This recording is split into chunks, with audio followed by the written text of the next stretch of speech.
Hello Bethany, How are you? I'm well thanks. Had an interesting journey down here to get to Baldovas, but it was worth it. Yeah. So, first question, how did the discussion go?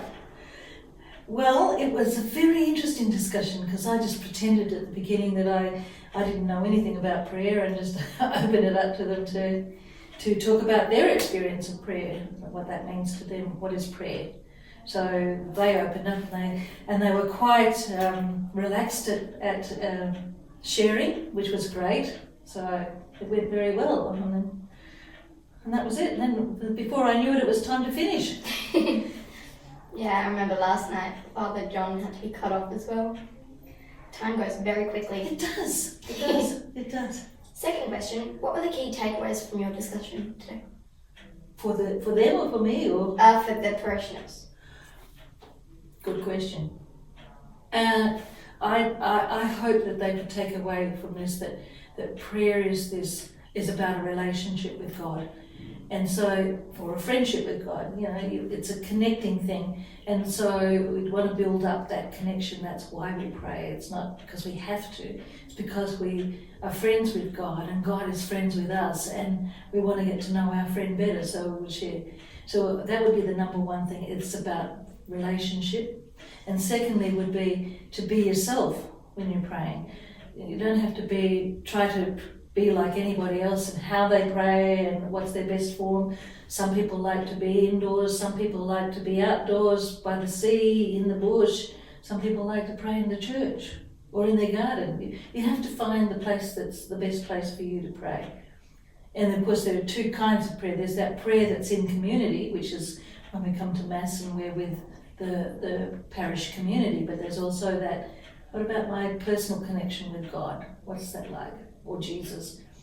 So I think that those two would be the two main things. It's about relationship and it's about being yourself before God and just telling God as it is. Yeah. In your own way. Just to give us a bit of an idea, what sort of work do you do as a Dominican sister? Well, the Dominican sisters have always been involved in education.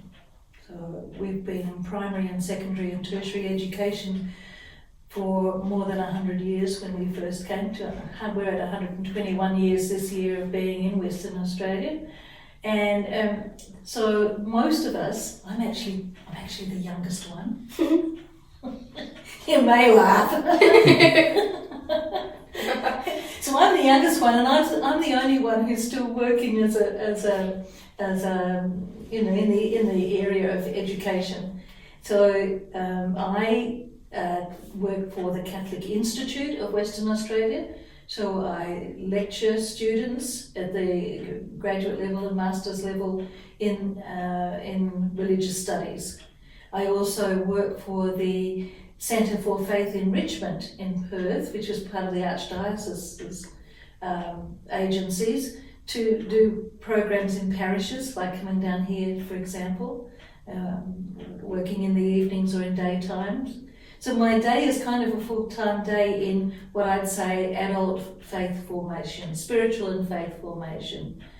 And the other sisters spend their time volunteering with Vincent de Paul,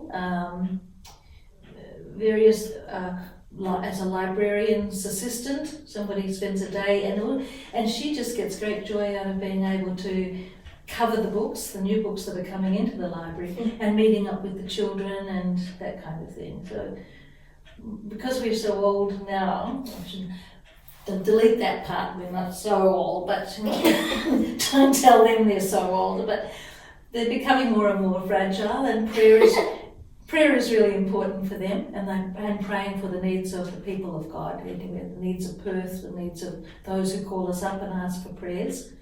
And we have a website, and they oftentimes write a request saying, could you please pray for? And that comes from all around the world. So there's our commitment to prayer, commitment to catching up even with our former students of our schools that we used to have. And then there's me on the end who's still working in the area of spiritual and faith formation. And last question, how can you inspire students to become more involved in prayer? That's a good question too. I'd say the same thing that I said to those grown-ups. The adults, I'd say, know that prayer is about a friendship with God. You know, and so if it's a friendship, then you want to communicate, you want to share with your friends. You know, you're texting back and forth with friends. This is like a heart-to-heart text between yourself and God. And so build up that relationship, that friendship. There's no one way to do this. There are lots of ways, because everybody comes into that relationship with God, that friendship with God. They express it in different ways. We're not all the same kind of people. We're all different. So there's a different way of being able to do that.